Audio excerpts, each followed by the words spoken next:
Les 77 cartes de transformation des croyances qui empêchent de mincir et de rester mince vous proposent des illustrations à forte valeur énergétique qui laissent au sujet la possibilité de s'ouvrir à l'imaginaire en laissant le rationnel de côté, qui l'aident également à s'exprimer et à s'engager dans le processus thérapeutique.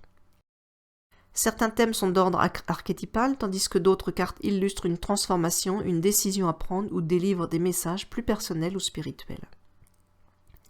Les dessins sont réalisés par Mireille sous guidance, c'est-à-dire en état méditatif, en laissant toute la place à son intuition. Et ils offrent des lectures multiples. Chacun y verra les symboles qui conviennent à sa réflexion, et y revenir à plusieurs reprises livrera une interprétation qui évoluera en même temps que la personne avancera dans son parcours et dans sa réflexion. Je vous propose maintenant de découvrir l'une des cartes et la lecture qui en a été faite, sachant que chaque lecture appartient à la personne qui découvre la carte et le dessin.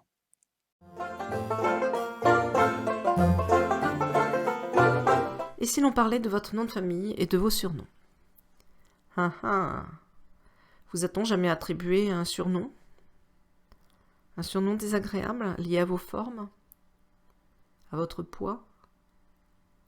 Évidemment, les gens qui s'appellent gros, le gras, le fort, bourrelet, boudin, poubelle, etc. sont des gens qui, bien souvent, vont avoir tendance à perdre du poids de manière curieuse. Dans ma clientèle, j'ai un grand nombre de dossiers avec de tels noms.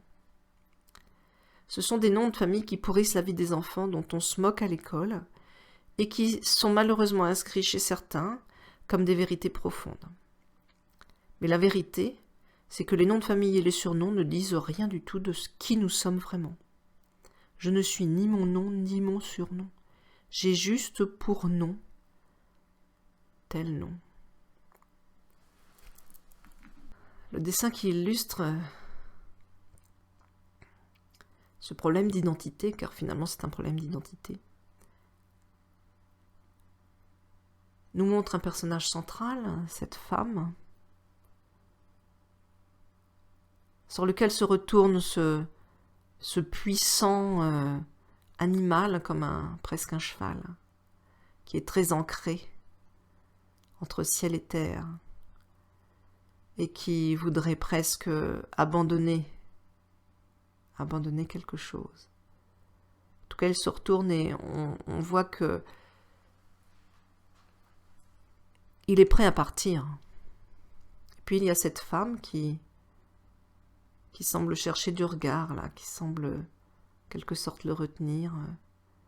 Pas être vraiment à cheval dessus, mais...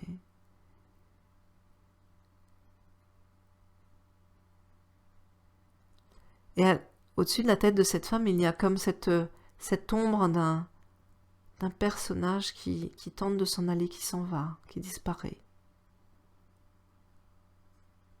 Il est temps que ça parte.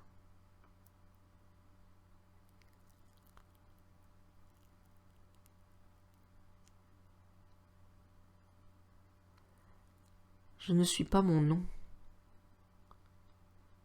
J'ai pour nom. Totalement sur la droite, il y a cette silhouette un peu éphémère, un peu qui regarde, qui presque prendrait note, c'est assez curieux, qui en quelque sorte attend de voir ce qui se passe. Est-ce que c'est le véritable moi qui attend? Est-ce que c'est autre chose? Est-ce que c'est un guide ou qui est prêt à me réconforter, à m'accueillir? Est-ce que c'est la représentation de ce que je peux devenir? C'était chacun de voir un petit peu.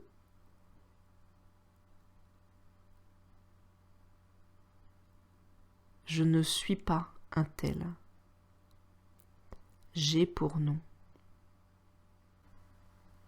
Le travail ne s'arrête pas là. Les cartes sont utilisables par les particuliers et dans ce cas, ils utiliseront l'une ou plusieurs des 9 cartes de transformation des croyances proposées en début des jeux pour finir le travail et pour finir d'apaiser ce qui gêne pour eux dans ce qui a été découvert par cette lecture des cartes. Le jeu est également utilisable par les thérapeutes, les professionnels de l'accompagnement, nutritionnistes ou autres, qui pourront utiliser leurs propres techniques pour transformer et rétablir l'équilibre, rétablir la paix avec la croyance qui a été développée. Je suis Agnès, la créatrice de ce jeu, et Mireille est la dessinatrice de ces cartes, et nous sommes toutes les deux praticiennes certifiées en logosynthèse. Si vous n'êtes pas accompagné par un professionnel, vous pouvez vous adresser à l'une de nous pour faire une séance de logosynthèse par Skype ou par Messenger, par visioconférence. Voilà, à très bientôt. Au revoir.